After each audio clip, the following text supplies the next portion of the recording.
Hello everyone, welcome to my channel. तो आज हम करने वाले हैं अपने जीके जीएस की न्यू सीरीज़ को। और अगर आप इस चैनल पर न्यू हैं तो आप इस वीडियो को लाइक एंड सब्सक्राइब कर सकते हैं। इवन अगर आप किसी ऐसे स्टूडेंट को जानते हैं जो कि तैयारी कर रहे हैं या जो आपका कोई ऐसा फ्रेंड, तो आप उसको ये चैनल शेयर कर सकते हैं। ठीक है, तो चलिए स्टार्ट कर लेते हैं पहले क्वेश्चन से। फर्स्ट क्वेश्चन है हमारा, with which of the following Indian states is the Kuchipudi dance primarily associated. देखो, कुचिपुड़ी डांस कौन से स्टेट से रिलेटेड है, तो ये है हमारा आंध्र प्रदेश से रिलेटेड। ऑप्शन नंबर 1 करेक्ट हो जाएगा। ठीक है, अच्छा थोड़ा सा मैं एक ट्रिक बता रही हूँ, ट्रिक तो नहीं कहेंगे बट ये है कि आपको इजीली याद रहेगा। कुचिपुड़ी को हमने रिलेट कर लिया कच्ची पूड़ी से। ठीक है, सिर्फ मैं याद करने के लिए बता रही हूँ, अगर आपको ये अच्छा लगता है तो आप याद कर सकते हैं, अदरवाइज आप डायरेक्टली भी याद कर सकते हैं। ठीक है, तो कुचिपुड़ी यानी कि कच्ची पूड़ी। ठीक है, और आंध्रा मीन्स कोई भी अंधा इंसान, जस्ट हम रिलेट कर रहे हैं ना इसलिए। तो कच्ची पूड़ी किसी भी आप अंधे इंसान को खाने के लिए दोगे तो वो तो खा लेगा, क्योंकि उसको दिखाई तो देता नहीं है ना। तो ऐसे रिलेट करके आपने याद रख लिया कि कुचिपुड़ी है आंध्र प्रदेश का। ठीक है, और देखो यहाँ पे डांस की बात हो रही ना, तो याद रखिए कि टोटल 8 क्लासिकल डांस है। ठीक है, कितने डांस है टोटल? 8 क्लासिकल डांस है, जिसमें कि ये कुचिपुड़ी भी इंक्लूड है। ठीक है, तो ये याद रखेंगे। तो नेक्स्ट क्वेश्चन की तरफ चलते हैं।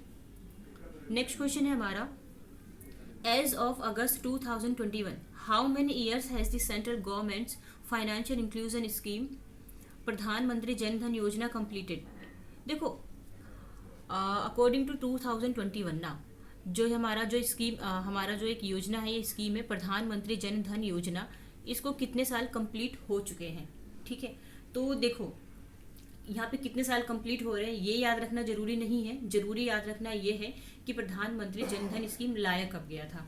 तो जिसको ये पता है कि कब लाया गया था उसके लिए इजी है ये क्वेश्चन। तो देखो, इसको लाया गया था 2014 में। ठीक है, 2014 में भी कब? 15 अगस्त 2014, यानी कि जिस दिन हम आज़ाद हुए थे ना, उसी दिन इसको लाया गया है 2014 में, 15 अगस्त 2014 वाले दिन। तो देखो, हम 2014 से रिलेट कर सकते हैं ना कि 2021 के अकॉर्डिंग कितना टाइम हो गया। तो देखो 14, 15, 16, 17, 18, 19, 20, 21, यानी कि टोटल 7 ईयर्स कंप्लीट हो चुके हैं। ठीक है, ऑप्शन नंबर 2 करेक्ट हो जाएगा। ठीक है, अच्छा ये जो प्रधानमंत्री जन धन योजना है ना, इसको लाने का जो मकसद था वो ये था कि लोगों को बैंकिंग सुविधाओं से जोड़ा जाए और लोगों का अधिक से अधिक खाता खोला जाए, उनका अकाउंट खोला जाए। ठीक है, तो सिर्फ 2 चीज़ याद रखिए कि 2014 में इसको लाया गया प्रधानमंत्री जन धन योजना को, और दूसरा बैंकिंग सुविधाओं से जोड़ने के उद्देश्य से लाया गया था। ठीक है, तो इतना ही याद रखेंगे। नेक्स्ट क्वेश्चन की तरफ चलते हैं। नेक्स्ट क्वेश्चन है हमारा, साक्षी मलिक, योगेश्वर दत्त एंड विनेश फोगाट, ये all are connected with which of the following sports. तो देखो, ये जो है ना साक्षी मलिक, योगेश्वर दत्त एंड विनोद फोगाट, ये तीनों ही बिलोंग करते हैं रेसलिंग से। ठीक है, रेसलिंग से संबंधित हैं ये। ठीक है, रेसलिंग यानी कि कुश्ती।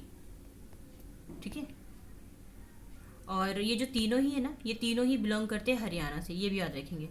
ठीक है, और इजी भी याद रखना, तीनों ही जो है साक्षी मलिक, योगेश्वर दत्त एंड विनोद फोगाट, ये तीनों ही बिलोंग करते हैं हरियाणा से। ठीक है, नेक्स्ट क्वेश्चन की तरफ चलते हैं। नेक्स्ट क्वेश्चन है हमारा, in which of the following states is Vembanad lake situated. देखो, ये वेम्बनाड लेक कहाँ पर है स्थित है, तो ये है हमारा स्थित केरला में। ऑप्शन नंबर 3 करेक्ट हो जाएगा, केरला। ठीक है, अब देखो ये जो वेम्बनाड लेक है ना, याद रखेंगे कि ये ना हमारे देश की सबसे लंबी लेक है। ठीक है, सबसे लंबी लेक है ये वेम्बनाड लेक, और ये केरल की भी सबसे बड़ी झील है। ठीक है, ये केरल की भी सबसे बड़ी लेक है, झील है। ठीक है, ये भी याद रखेंगे। नेक्स्ट क्वेश्चन की तरफ चलते हैं।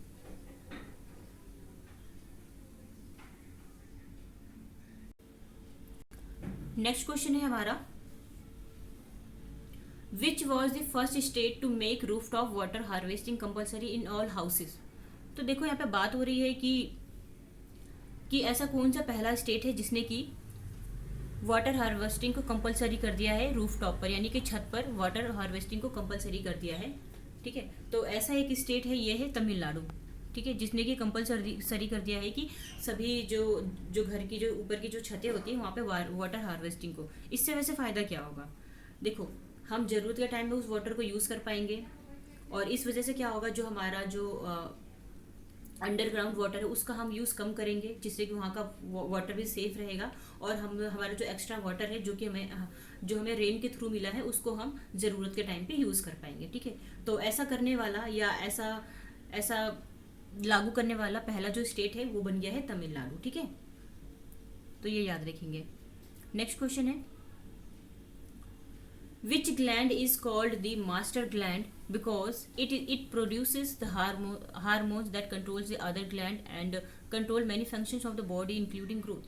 देखो, एक ऐसा ग्लैंड है, एक ऐसी ग्रंथि है जिसको कि ना मास्टर ग्लैंड कहा जाता है, मास्टर ग्रंथि के नाम से जाना जाता है, because it produces hormone that controls the other gland. क्योंकि क्या करता है, ये एक ऐसा हार्मोन प्रोड्यूस करता है ना जो कि कंट्रोल करता है अदर ग्लैंड्स को, और ऑल्सो ये कंट्रोल करता है हमारी बॉडी के मैनी फंक्शंस को, जिसमें कि ग्रोथ भी आता है, मतलब ये सारे ही काम करता है। तो ऐसा कौन सा हमारा ग्लैंड है, तो ये है हमारा पिट्यूटरी ग्लैंड। ऑप्शन नंबर 2 में हमें दिख रहा है ना पिट्यूटरी ग्लैंड, जिसको कि मास्टर ग्लैंड भी कहा जाता है, और हाँ इसको ना हाइपोसिस भी कहा जाता है। तीनों नाम याद रख सकते हैं, master gland, pituitary gland and हाइपोसिस। ठीक है, अच्छा ये जो इमेज है ना, आप यहाँ इमेज में देख पा रहे हैं, ये है हमारा ब्रेन के अंदर ही हमारा कौन सा ग्लैंड होता है, ये पिट्यूटरी ग्लैंड, पिट्यूटरी ग्रंथि हमारे ब्रेन में होती है। अब ब्रेन में भी ना अगर आप इसको जूम करके देख पाए यहाँ पे, ये है हाइपोथैलेमस। ठीक है, ये हाइपोथैलेमस, और इसके जस्ट नीचे ये है, क्या है, ये है पिट्यूटरी ग्लैंड। ठीक है, तो हमेशा याद रखेंगे हमारे ब्रेन में हाइपोथैलेमस के नीचे पिट्यूटरी ग्लैंड होता है। ठीक है, ये सारे ही याद रखेंगे आप। नेक्स्ट क्वेश्चन की तरफ चलते हैं। नेक्स्ट क्वेश्चन है हमारा, which was the main fort of the Mewar region under Sisodia Rajput. Sisodia Rajput के अंडर जो मेवाड़ रीजन है ना, वहाँ का जो मेन फोर्ट था ना वो कौन सा था। ठीक है, तो देखो यहाँ का जो मेन फोर्ट था ये था चित्तौड़गढ़ फोर्ट। ऑप्शन नंबर 1 में हमें दिख रहा है चित्तौड़गढ़ फोर्ट, ये करेक्ट हो जाएगा। अब देखो ये जो चित्तौड़गढ़ फोर्ट है ना, ये है कहाँ पर, तो ये है राजस्थान में, ये भी याद रखेंगे,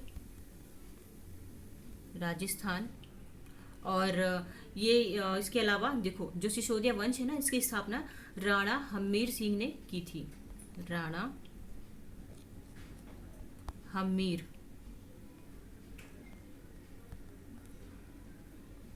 राणा हमीर सिंह ने की थी, और चित्तौड़ वैसे ना ये जो सिसोदिया डायनेस्टी ना वहाँ की कैपिटल भी थी। ठीक है, तो ये भी याद रखेंगे। तो नेक्स्ट क्वेश्चन की तरफ चलते हैं। नेक्स्ट क्वेश्चन है हमारा, which of the following is an example of inexhaustible resource. तो इनमें से कौन सा हमारा इनएग्जॉस्टिबल रिसोर्स का एग्जाम्पल है। इनएग्जॉस्टिबल को मैं सीधा सीधा बोल दूँ कि रिन्यूएबल रिसोर्सेज। ठीक है, जिसको हम बार बार यूज कर सकते हैं, रिन्यूएबल रिसोर्सेज। ठीक है, तो इनमें से कौन सा रिन्यूएबल रिसोर्सेज है, तो देखो पेट्रोल नहीं हो सकता क्योंकि इसको बनने में बहुत टाइम लगता है, कोल नहीं हो सकता, डीजल नहीं हो सकता, इसका आंसर है सनलाइट। ठीक है, क्योंकि रिन्यूएबल है, ये हमें डेली मिलता है और ये ख़त्म नहीं होगा, और इसके अलावा जो ये सारी चीज़ें हैं ये सब एक टाइम बाद ख़त्म हो जाएंगी। ठीक है, तो रिन्यूएबल एनर्जी में हमारा आ जाएगा सनलाइट। अच्छा, सनलाइट के अलावा और क्या हो सकता है रिन्यूएबल एनर्जी में, विंड एनर्जी हो सकता है ना, विंड एनर्जी हो सकता है, हाइड्रो एनर्जी हो सकता है, ये सारे हमारे क्या हो जाएंगे, इनएग्जॉस्टिबल रिसोर्सेज के एग्जाम्पल्स हो जाएंगे। ठीक है, और नॉन रिन्यूएबल के क्या हो सकते हैं एग्जाम्पल, तो यही है ना हमारे पास पेट्रोल, कोयला, डीजल, क्योंकि इनको बनने में बहुत टाइम लगता है, लाखों वर्ष लग जाते हैं। ठीक है, तभी कहा जाता है कि इन सभी संसाधन का यूज़ हमें बहुत सोच समझ कर करना चाहिए, नॉन रिन्यूएबल संसाधनों का यूज़। ठीक है, तो नेक्स्ट क्वेश्चन की तरफ चलते हैं।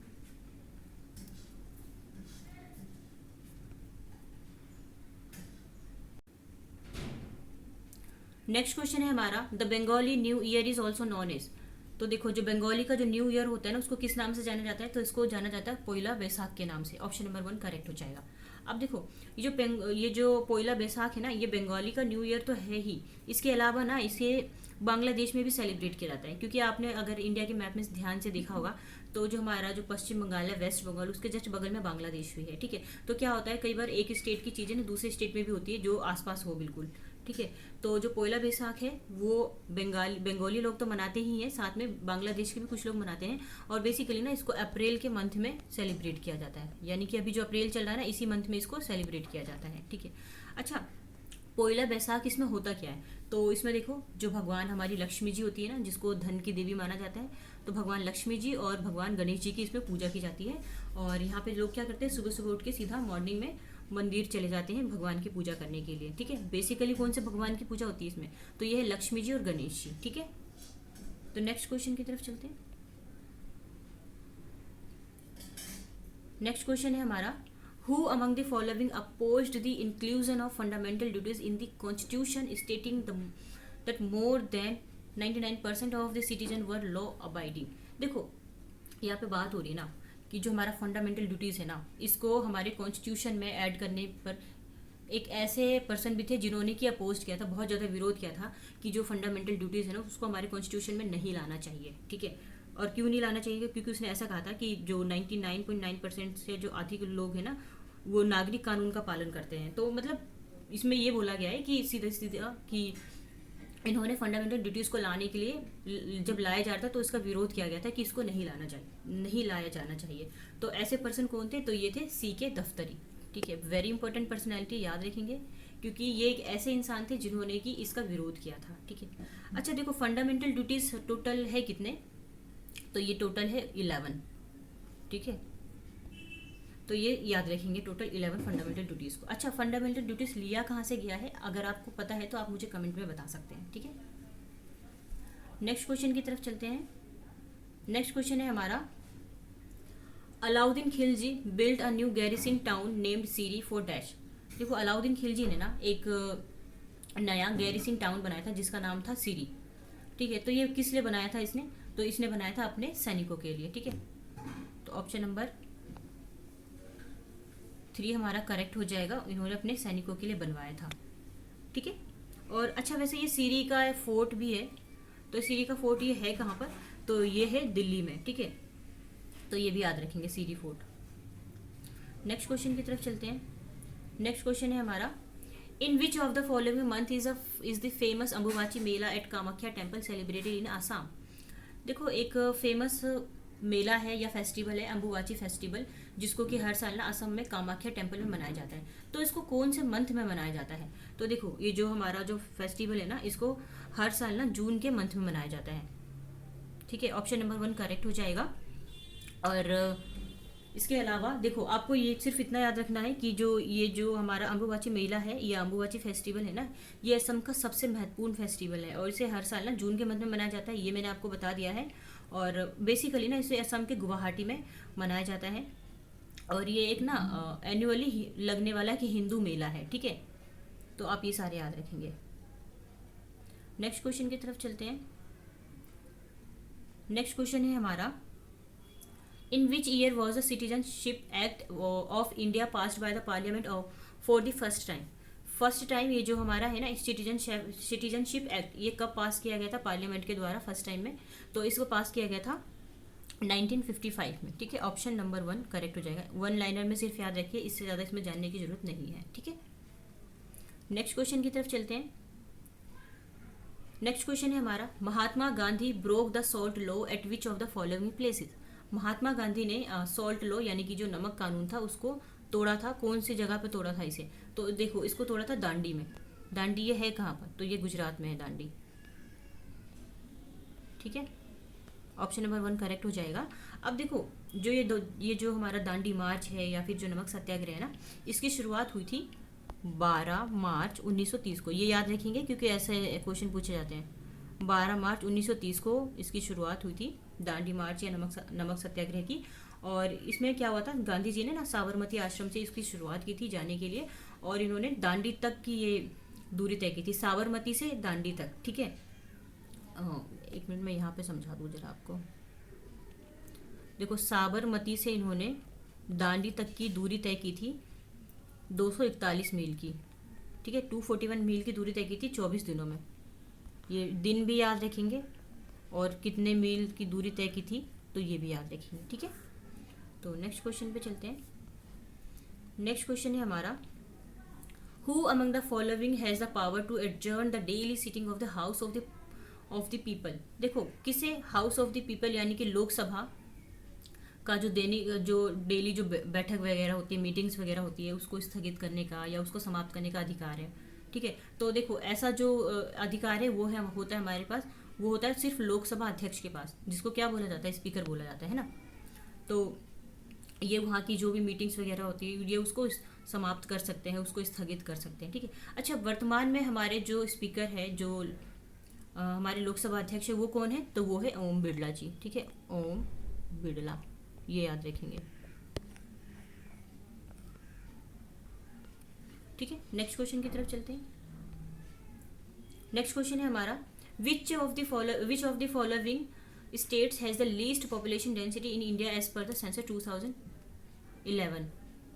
देखो 2011 के सेंसस के अकॉर्डिंग ना सबसे कम पॉपुलेशन डेंसिटी की बात हो रही है, ठीक है, डेंसिटी की, हाँ, कि सबसे कम पॉपुलेशन का जो घनत्व कहते हैं ना हम, वो कहाँ का है? तो वो है अरुणाचल प्रदेश का। कितना है यहाँ पे? टोटल 17% पर किलोमीटर, ठीक है। टोटल 17 व्यक्ति पर किलोमीटर पे हैं, रहते हैं यहाँ अरुणाचल प्रदेश में, ठीक है।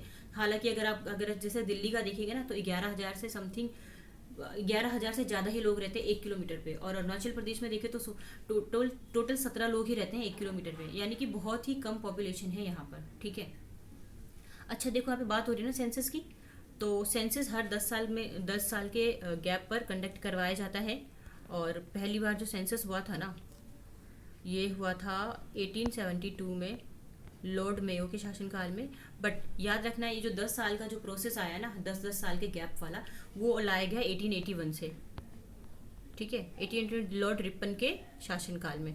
तब से लेकर ही ना हर 10 साल पे ये सेंसस कंडक्ट करवाया जाता है, ठीक है। तो नेक्स्ट क्वेश्चन की तरफ चलते हैं। नेक्स्ट क्वेश्चन है हमारा, which of the following river has the largest inhabited river island in it.